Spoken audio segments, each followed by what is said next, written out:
Banjir yang merendam Kabupaten Kudus sudah terjadi sejak sepekan yang lalu, dan hingga kini masih belum surut. Di Desa Jatiwetan banjir yang sudah menggenang sejak hari Jumat pekan lalu, ketinggian air masih relevan sama, yakni sekitar 20 hingga 70 cm. Meski kondisi terkini curah hujan sudah ada penurunan, namun banjir belum juga surut. Hingga kini warga masih banyak yang mengungsi, namun sebagian ada yang tetap memilih bertahan di rumah. Bertahan di rumah sudah berapa hari, Bu, banjir ini, Bu? Sudah 1 minggu. Sepekan ya? Iya. Kenapa memilih bertahan di rumah, Bu? Karena gimana Mas ya, rumah itu kan ada kasur-kasur, tidak bisa diangkat. Iya, tidak bisa diangkat. Kalau air masuk ke dalam rumah nggak, Bu? Iya. Seberapa, Bu? Semua. Ke sepaha. Sepaha? Iya. Lah terus untuk istirahat dan tidurnya gimana, Bu? Ya, ada sedikit yang lebih tinggi. Ya. Satu kamar. Seluruh anggota keluarga bertahan di rumah semua, Bu? Iya. Oke.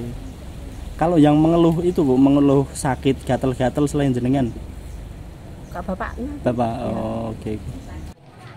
Pemerintah pastikan kebutuhan korban banjir tercukupi, baik kebutuhan berupa makanan hingga pelayanan kesehatan.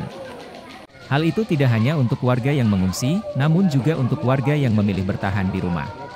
Tahan di rumah, Pak Camat? Ya, untuk hari yang ke-6 ini kurang lebih ya, itu kita sudah mulai banyak permintaan terkait dengan itu.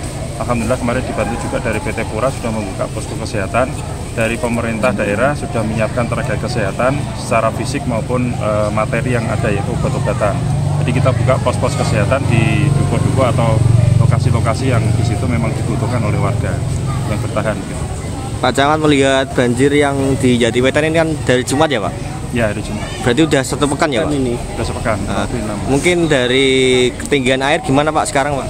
Dan antisipasinya kemarin kalau dari curah hujan relatif ada penurunan, tetapi ternyata ketinggian sampai kemarin meningkat. Jadi pagi ini juga kita pantau masih tetap. Kenapa? Karena debit air yang ada di Sungai Wulan ini belum turun secara signifikan, sehingga mesin pompanya kemarin juga masih mati. Ya, masih bukan trouble, memang dimatikan. Karena kalau hidup nanti air akan kembali masuk ke mesin pompa, malah merusak pompa. Ya, kita menunggu turun. Harapannya nanti ketika debitnya turun, pompa bisa hidup lagi, debit yang ada di Dukuh Tanggulangin dan sekitarnya bisa tersedot atau berkurang. Hingga kini, penanggulangan banjir masih belum bisa dilakukan secara optimal. Pompa air tidak dapat difungsikan lantaran debit air sungai masih tinggi. Dari data BPBD Kabupaten Kudus, banjir justru kian meluas merendam 28 desa di 5 kecamatan di Kabupaten Kudus. Dari Kudus, Galih Erlambang melaporkan.